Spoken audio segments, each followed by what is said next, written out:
जब भी कोई व्यक्ति गौतम बुद्ध के संघ में शामिल होता था तो बुद्ध उसे सबसे पहले शांत रहने के लिए कहते थे। ध्यान की अवस्था में जाने से पहले उस भिक्षु को शांत रहना सिखाया जाता था। आज के दौर में हर तरफ सौरी शोर है। इसकी वजह से दिमाग में तनाव पैदा होना लाजमी है। ऐसे में अगर आप हर रोज कुछ देर मौन रहने का अभ्यास करते हैं तो इससे आपके तनाव पैदा होने वाले हार्मोन के लेवल में कमी आती है। इससे आपका दिमाग शांत होता है, गुस्सा नियंत्रित रहता है और तनाव बढ़ाने वाले हार्मोन्स का लेवल घटता है। आज के इस वीडियो में हम जानेंगे कि किन मौकों पर हमें शांत रहना है और किन मौकों पर हमें बोलना है और शांत रहने से हमारे अंदर क्या बदलाव आ सकता है। दोस्तों, संध्या काल का समय था। गुरु अपने सभी शिष्यों को बुलाते हैं और कहते हैं, कल सुबह सब लोग नदी में स्नान करने के बाद तुरंत हमारी कुटिया के सामने उपस्थित हो जाना। सभी इसी से हैरान रह जाते हैं कि हम लोगों ने कुछ गलती की है क्या, लेकिन गुस्से से यह कहते हैं कि हो सकता है कि गुरुजी कल सुबह कुछ अच्छी बात बताने वाले हैं। सब लोग रात को सही समय पर सो जाते हैं और सुबह उठकर सभी लोग नदी में स्नान करने के बाद वापस गुरुजी के सामने उपस्थित हो जाते हैं। गुरु कहते हैं, आज हम तुम सबको चुप रहने के फायदे के बारे में बताऊंगा। गुरु कहते हैं, 10 मौके जहां पर चुप रहने से होता है लाभ और बोलने से नुकसान। गुरु कहते हैं, अगर आप इन 10 मौकों पर शांत हो गए यानी मौन हो गए तो आप जो चाहेंगे वही मिल जाएगा। आपकी जिंदगी में चमत्कारिक बदलाव शुरू हो जाएंगे। जरूरत से ज्यादा बोलना या चुप रहना दोनों ही अच्छी बात नहीं है। जैसे जरूरत से ज्यादा बारिश हो जाना या फिर धूप दोनों ही दिक्कत देती है, उसी तरह अनावश्यक बोलने से भी काफी नुकसान होता है। गुरु कहते हैं कि पहला ऐसा मौका जहां पर व्यक्ति को चुप रहना चाहिए, बिना तथ्य के ना बोले। गुरु ने कहा, अगर आपके पास कोई तथ्य नहीं है तो वहां चुप रहने में ही भलाई है। चुप बैठने से दिमाग में नई कोशिकाओं का निर्माण होता है और इससे ज्ञान की वृद्धि होती है। बोलने में भलाई वही है जहां आपको किसी चीज के बारे में पूरा ज्ञान हो। अगर आप बिना तथ्य के कहीं बोलते हैं या फिर बेवजह बोलते हैं तो आपका वहां मजाक भी बन सकता है। अगर आपके पास पर्याप्त जानकारी नहीं है, ऐसी जगह पर बोलने से आपका मजाक तो बनी रहेगी, साथ ही साथ लोगों का भरोसा भी आपसे उठने लगेगा। इसलिए ऐसी जगह पर शांत रहो जहां तुम्हें पता ना हो कि क्या बोलना है क्या नहीं। कई बार कुछ लोग ऐसे होते हैं जो हर जगह अपनी उपस्थिति बताने लगते हैं। उन्हें पता नहीं होता है कि हमें क्या बोलना है, लेकिन फिर भी बोलते जाते हैं और फिर बाद में दूसरे लोग उनके जाने के बाद उनका मजाक उड़ाते हैं। जब तक आपको उस तथ्य के बारे में अच्छा ज्ञान नहीं है, उसके बारे में पता नहीं है, तो वहां चुप रहना ही ज्यादा समझदारी है। गुरु ने कहा, दूसरा ऐसा मौका जहां पर व्यक्ति को चुप रहना चाहिए। शब्दों से न पहुंचे ठेस। अगर आपके शब्द किसी को मानसिक ठेस पहुंचा रहे हैं तो वहां चुप हो जाना चाहिए। कमजोर व्यक्ति के बारे में कुछ भी बोलकर आप महान नहीं बन सकते हैं। महान आप किसी कमजोर का साथ देने में बनेंगे। कई बार होता है कुछ लोग अपने से छोटे व्यक्ति को भला बुरा कहते रहते हैं। सामने वाला इंसान तो कद से आपसे छोटा है, वह आपको कुछ नहीं बोलेगा, लेकिन आप उसकी नजरों में गिरते चले जाएंगे। हो सकता है कि कल वह भी आपसे पद में बड़ा हो जाए। पद में आपसे जब वह बड़ा हो जाएगा तो आज जो रवैया आपका उसके साथ है, आने वाले समय में वह भी आपके साथ वही करेगा। आप किसी को नीचा दिखाकर बड़ा नहीं बन सकते हैं। बड़ा बनना है तो अपने से छोटे लोगों का इज्जत भी करना सीखें और साथ ही साथ बड़े लोगों का भी सम्मान करना चाहिए। लोगों को लगता है कि अगर वह अकड़कर बोलेंगे और सामने वाले को नीचा गिराने की कोशिश करेंगे तो वह बड़े बन जाएंगे, तो यह उन सब की भूल है। बड़े होने की बजाय आप उनकी नजरों में गिरते चले जाएंगे। गुरु ने आगे कहा, इसलिए शिष्यों, तुम सब जब भी बोलना आदर भाव से बोलना, ताकि तुम्हारी बात लोगों को अच्छी लगे। बोलने में भाई बहन, माता पिता, मित्र इत्यादि संबोधन शब्दों का इस्तेमाल जरूर करना। इससे तुम्हारी मान प्रतिष्ठा तो बढ़ेगी ही, साथ ही साथ लोगों की नजरों में तुम समझदार व्यक्ति बनते जाओगे। गुरु ने आगे कहा, तीसरा मौका जहां पर व्यक्ति को चुप रहने में ही भलाई है।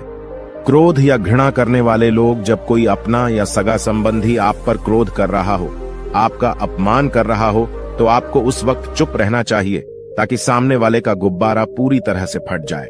आप यदि सही हैं तो उसे कतई माफीनामा गए और चुप रहकर ही सही समय का इंतजार करें। वह खुद आपसे माफी मांग लेगा जब उसे अपनी गलती का एहसास हो जाएगा। गुरु आगे कहते हैं कि अगर आपका कोई सगा संबंधी आप पर क्रोध कर रहा हो और आप उस समय शांत हैं, तो यह आदर सम्मान देने की निशानी होती है। इससे न कोई छोटा होता है और न ही बड़ा। अगर आपको क्रोध आ रहा है तो आप या तो वहां से किसी का अनादर किए बिना चले जाएं या फिर चुप रहें। क्रोध करने से आपके रिश्ते, खराब होंगे। क्रोध करने से हमेशा क्रोध करने वाले व्यक्ति का ही बुरा होता है। गुरु आगे कहते हैं कि एक बार की बात है, एक सांप जंगल से भागते हुए किसी राजा के घर में पहुंच गया। लोगों ने छेड़खानी की तो वह बहुत ही गुस्सा हो गया, जिससे घर में जो तलवार पड़ी हुई थी उसी को लपेटकर कसने लगा और धीरे धीरे उसका पूरा शरीर कट गया। ठीक उसी प्रकार हमारा गुस्सा भी हमारे शरीर को तलवार की भांति काटता रहता है। गुस्सा ध्यान से खत्म होता है प्रतिदिन। अगर आप ध्यान की मुद्रा में बैठे हैं तो आपका गुस्सा आपके नियंत्रण में रहेगा। गुरु आगे कहते हैं कि यह तरीका है कि आप प्रतिदिन ध्यान का अभ्यास करें। इससे आपके शरीर में जो हार्मोन्स गुस्से को बढ़ावा देते हैं वह सब तुम्हारे नियंत्रण में रहेंगे, जिससे शरीर गुस्से पर आसानी तुम्हारा से काबू पा लेगा। लेकिन एक तरीका यह भी है कि जब भी आपको गुस्सा आए तो आप यह समझने का प्रयास करो कि क्या मेरा गुस्सा जायज है या नहीं। हमें वहां पर बोलना चाहिए कि नहीं। जब आप खुद इस बात का आकलन लगा पाएंगे तो आपको खुद पता चल जाएगा कि हमें गुस्सा करना चाहिए या नहीं। फिर भी आपको गुस्सा आ रहा है तो आप वहां से हटने का प्रयास करें, वहां से दूर चले जाएं। धीरे धीरे समय के साथ आपका दिमाग शांत हो जाएगा। गुरु ने कहा, चौथा ऐसा मौका जहां पर इंसान को बहुत ही समझदारी के साथ काम लेना चाहिए, वहां पर आपको चुप रहना ही चाहिए। जहां पर उस मुद्दे से आपका कोई संबंध ना हो। अगर आपका किसी मुद्दे से कोई संबंध ना हो तो वहां आपका चुप रहना बनता है। बिना किसी वजह अगर आप दूसरे के मुद्दे पर बोलेंगे तो यह आपके लिए अनिष्टकारी होगा। इसमें केवल और केवल आपका ही नुकसान है। जल्द ही आप किसी दो लोगों के बीच हो रहे विवाद में जल्दी अपनी टांग न डालें। अगर सामने वाला आपको बुला रहा है अपना झगड़ा शांत करवाने के लिए तो ही आप वहां पर जाएं। किसी की व्यक्तिगत जिंदगी में दखल अंदाजी नहीं देनी चाहिए जब तक कि वह व्यक्ति आपको नहीं बुलाता है। अपने झगड़े को शांत करवाने के लिए कुछ लोग फालतू में दूसरे के विवाद में कूद पड़ते हैं। इससे उनके मान सम्मान मर्यादा पर लोग उंगली उठाने लगते हैं। गुरु कहते हैं कि 10 मौकों में 5वां ऐसा मौका जहां पर व्यक्ति को बहुत ही समझदारी के साथ चुप रहना चाहिए। आपके शब्दों से किसी मित्र को हानि न पहुंचे।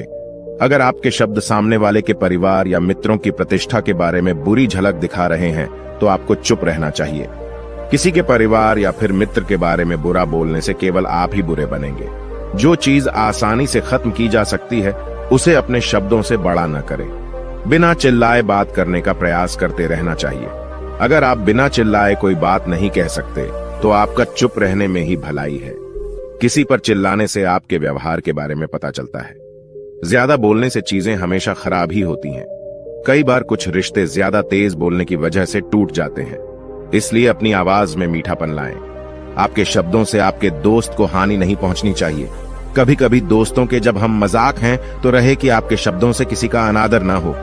मजाक को भी हमेशा शब्दों के मायने में ही रखें। जहां किसी को शब्दों से चोट लगे वहां चुप हो जाएं। ज्यादा बोलने से हमेशा नुकसान ही होता है।